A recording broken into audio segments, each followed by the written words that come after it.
या देवी सर्वभूतेषु कालरात्रि रूपेण संस्थिता नमस्तस्यै नमस्तस्यै नमस्तस्यै नमो नमः। जय माता दी। आज आप सुनेंगे माँ कालरात्रि की कथा, पूजन मंत्र, आरती और सबसे अंत में की जाने वाली क्षमा याचना। नवरात्रि के 7वें दिन माँ भगवती के कालरात्रि रूप की पूजा की जाती है। माँ ने असुरों का वध करने के लिए ही ये रूप धारण किया था। कहते हैं कि जो भी भक्त सच्चे मन से माँ कालरात्रि की पूजा करता है उस पर भूत प्रेत और बुरी शक्तियों का साया नहीं रहता। माँ कालरात्रि का स्वरूप देखने में अत्यंत भयानक है और इनका रंग अंधकार की तरह एकदम काला है। इनके केश सदा बिखरे हुए रहते हैं और कंठ में ये बिजली की चमक वाली माला धारण करती हैं। माँ कालरात्रि के 3 नेत्र ब्रह्मांड की तरह विशाल और अत्यंत गोल हैं, जिनमें से बिजली की तरह किरणें निकलती रहती हैं। इनकी नाक से श्वास तथा निश्वास से अग्नि की भयंकर ज्वालाएं निकलती रहती हैं। माँ का यह भय उत्पन्न करने वाला स्वरूप केवल पापियों का नाश करने के लिए है, केवल शत्रुओं के मन में भय पैदा करने के लिए है। माँ कालरात्रि का स्वरूप भले ही विकराल और भयानक हो, लेकिन ये अपने भक्तों को सदैव शुभ फल प्रदान करने वाली होती है। इस कारण इन्हें शुभंकरी भी कहा जाता है। देवी की 4 भुजाएं हैं। दाईं ओर की ऊपरी भुजा से महामाया भक्तों को वरदान देती है। नीचे की भुजा से अभय का आशीर्वाद प्रदान करती है। बाईं भुजा में क्रमशः तलवार और खड्ग धारण करती है। माँ का प्रिय रंग लाल है और इन्हें रात रानी का पुष्प भी बहुत प्रिय है। माँ को आज के दिन अनार का और गुड़ का या फिर गुड़ से बनी मिठाइयों का या गुड़ की खीर का भोग लगाना शुभ रहता है। माँ को अगर आप नींबू की माला अर्पित करते हैं तो कहते हैं कि उससे हर प्रकार के भय का नाश होता है और आने वाला संकट भी टल जाता है। आइए अब सुनिए माँ कालरात्रि की कथा। पौराणिक कथा के अनुसार रक्तबीज नाम का एक दैत्य था। मनुष्यों के साथ साथ देवतागण भी बहुत परेशान थे। रक्तबीज दानव की यह विशेषता थी कि जैसे ही उसके रक्त की बूंदें धरती पर गिरती तो उसके जैसा ही एक और दानव बन जाता, जिससे देवतागण भयभीत हो गए और वह भगवान शंकर की शरण में जा पहुंचे। भगवान शंकर जानते थे कि उस दैत्य का वध केवल देवी पार्वती ही कर सकती हैं। तब उन्होंने देवी पार्वती से दैत्य का वध करने का अनुरोध किया। तब भगवान शंकर से देवी कहने लगी कि हे प्रभु, आप मेरी ओर से दूत बनकर उस दैत्य के पास जाइए और उससे कहिए कि वह युद्ध के लिए उपस्थित हो, और उसके अलावा जो भी दैत्य वहां युद्ध करने के लिए तत्पर हो उनसे भी कहिए कि जो तुम्हें अपने जीवित रहने की इच्छा हो तो त्रिलोकी का राज्य देवराज इंद्र को दे दो। देवताओं को उनका यज्ञ भाग मिलना आरंभ हो जाए और तुम पाताल को लौट जाओ। किंतु अगर बल के गर्व से तुम्हारे लड़ने की इच्छा है तो फिर आ जाओ, तुम्हारे मांस से मेरी योगिनियां तृप्त होंगी। क्योंकि देवी ने भगवान शंकर को उस समय दूत के कार्य में नियुक्त किया था, इसलिए वह संसार में शिवदूती के नाम से भी विख्यात हुई। भगवान शंकर से देवी का संदेश पाकर उन दैत्यों के क्रोध का कोई आर पार न रहा और वह जिस स्थान पर देवी विराजमान थी वहां आ पहुंचे। वहां पर देवी से युद्ध करने के लिए रक्तबीज के साथ साथ शुंभ और निशुंभ नामक दैत्य भी आ पहुंचे। युद्ध के मैदान में आते ही वह दैत्य देवी पर शक्तियों और बाणों की वर्षा करने लगे। देवी ने उनके फेंके हुए बाणों, शक्तियों, त्रिशूल और परसों को अपने बाणों से काट डाला और काली देवी उस देवी के साथ आगे खड़ी होकर शत्रुओं को त्रिशूल से विदीर्ण करने लगी और खड्गवांग से कुचलने लगी। वहां पर देवी पार्वती के शरीर से दिव्य शक्तियां निकली जो सभी दैत्यों का वध करने के लिए तत्पर हो रही थी। ब्रह्माणी जिस तरफ दौड़ती थी उसी तरफ अपने कमंडल का जल छिड़ककर दैत्यों के वीर और बल को नष्ट कर देती थी। इसी प्रकार माहेश्वरी त्रिशूल से, वैष्णवी चक्र से और अत्यंत कोप वाली कुमारी शक्ति द्वारा असुरों को मार रही थी। शिव दूती के प्रचंड अट्टहास से कितने ही दैत्य भयभीत होकर पृथ्वी पर गिर पड़े और उनके गिरते ही वह उन्हें भक्षण कर गई। इस तरह क्रोध में भरे हुए मातृ गणों और तरह तरह के उपायों से बड़े बड़े असुरों को मरता हुआ देखकर राक्षसी सेना युद्ध के मैदान से भाग खड़ी हुई और उनको इस प्रकार भागता हुआ देखकर रक्तबीज नामक महापराक्रमी राक्षस क्रोध में भरकर युद्ध के लिए आगे बढ़ा। उसके शरीर से रक्त की बूंदें पृथ्वी पर जैसे ही गिरती तुरंत वैसे ही शरीर वाला और वैसा ही बलवान दैत्य पृथ्वी से उत्पन्न हो जाता था। रक्तबीज गदा हाथ में लेकर ऐन्द्री के साथ युद्ध करने लगा। जब ऐन्द्री शक्ति ने अपने वज्र से उसको मारा तो घायल होने के कारण उसके शरीर से बहुत सा रक्त बहने लगा और उसकी प्रत्येक बूंद से उसके ही समान बलवान और महापराक्रमी अनेकों दैत्य भयंकर रूप से प्रकट हो गए। वह सब के सब दैत्य रक्तबीज के समान ही बलवान तेज वाले थे। वह भी भयंकर अस्त्र शस्त्र लेकर देवियों के साथ युद्ध करने लगे। जब ऐन्द्री के वज्र प्रहार से उसके मस्तक पर चोट लगी और रक्त बहने लगा तो उसमें से हजारों ही पुरुष वहां पर उत्पन्न हो गए। वैष्णवी ने चक्र से और ऐन्द्री ने गदा से रक्त बीज को चोट पहुंचाई और फिर वैष्णवी के चक्र से घायल होने पर रक्त बीज के शरीर से जो रक्त बहा उससे हजारों महाअसुर उत्पन्न हो गए, जिनके द्वारा यह संपूर्ण जगत व्याप्त हो गया। फिर कुमारी ने शक्ति से, वाराही ने खड्ग से और महेश्वरी ने त्रिशूल से उसको घायल कर दिया।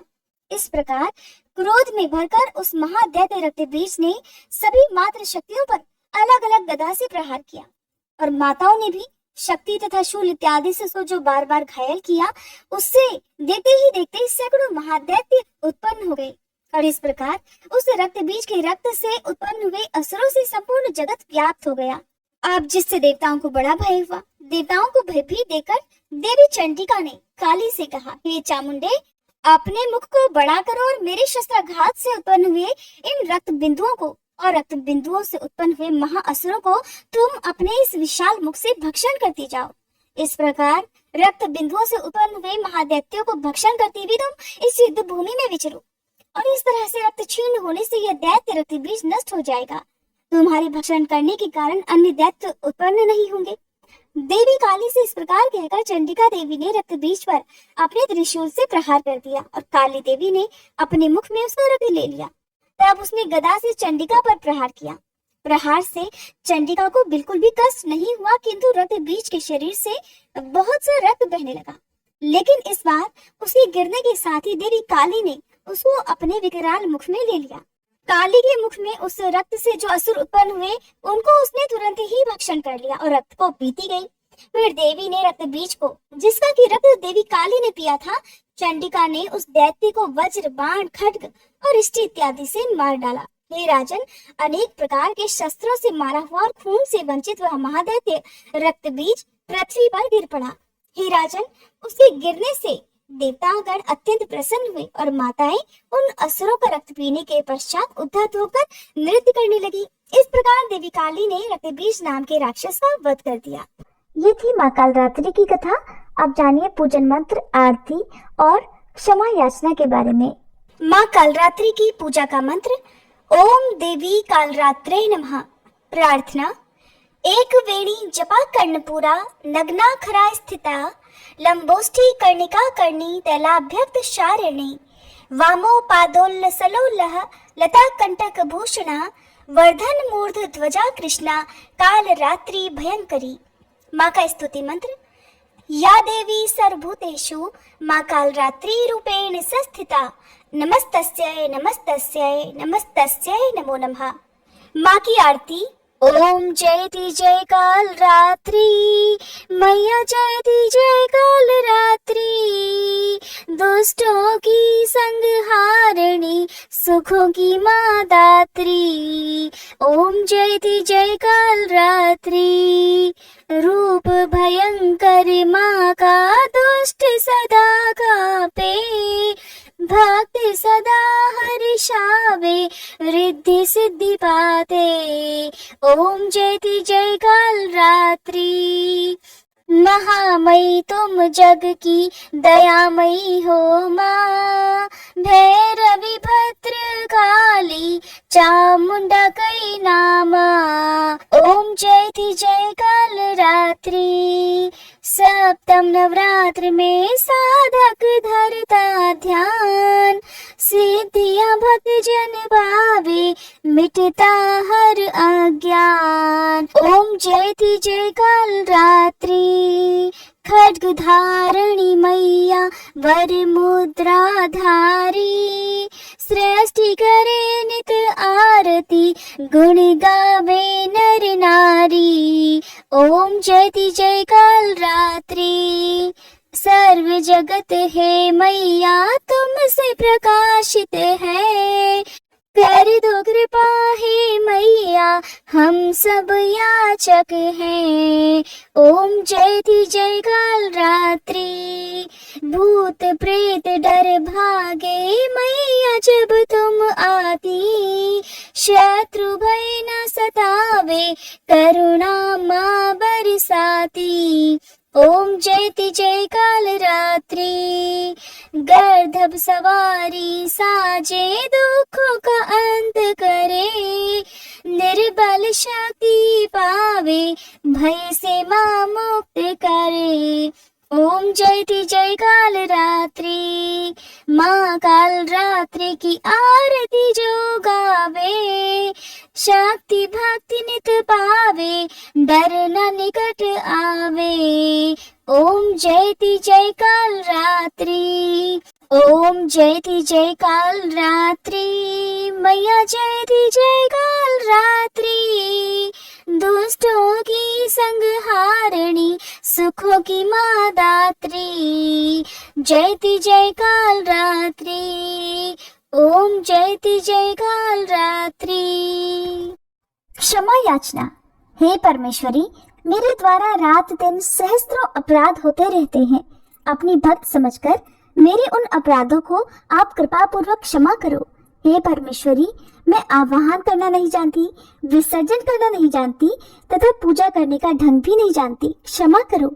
हे देवी, हे सुरेश्वरी, मैंने जो मंत्रहीन, क्रियाहीन और भक्तिहीन पूजन किया है वह सब आपकी कृपा से पूर्ण हो। सैकड़ों अपराध करके भी जो आपकी शरण में जय जगदम्बे कहकर पुकारता है उसे वह गति प्राप्त होती है जो ब्रह्मादि देवताओं के लिए भी सुलभ नहीं है। हे जगदम्बिके, मैं अपराधी हूँ किंतु आपकी शरण में आई हूँ। इस समय दया की पात्र हूँ, आप जैसा चाहे वैसा करो। देवी परमेश्वरी, अज्ञान से, भूल से अथवा बुद्धि भ्रम होने के कारण मैंने जो कुछ भी कमियां अधिक कर दिया हो वह सब क्षमा करो और प्रसन्न हो। हे सच्चिदानंद स्वरूपी परमेश्वरी, हे जगन्माता कामेश्वरी, आप प्रेम पूर्वक मेरी यह पूजा स्वीकार करो और मुझ पर प्रसन्न रहो। देवी सुरेश्वरी, आप गोपनीय से भी गोपनीय वस्तुओं की रक्षा करने वाली हो। मेरी पूजा को ग्रहण करो और आपकी कृपा से मुझे सिद्धि की प्राप्ति हो। अगर आज की ये वीडियो आपको अच्छी लगी हो तो लाइक जरूर कीजिएगा।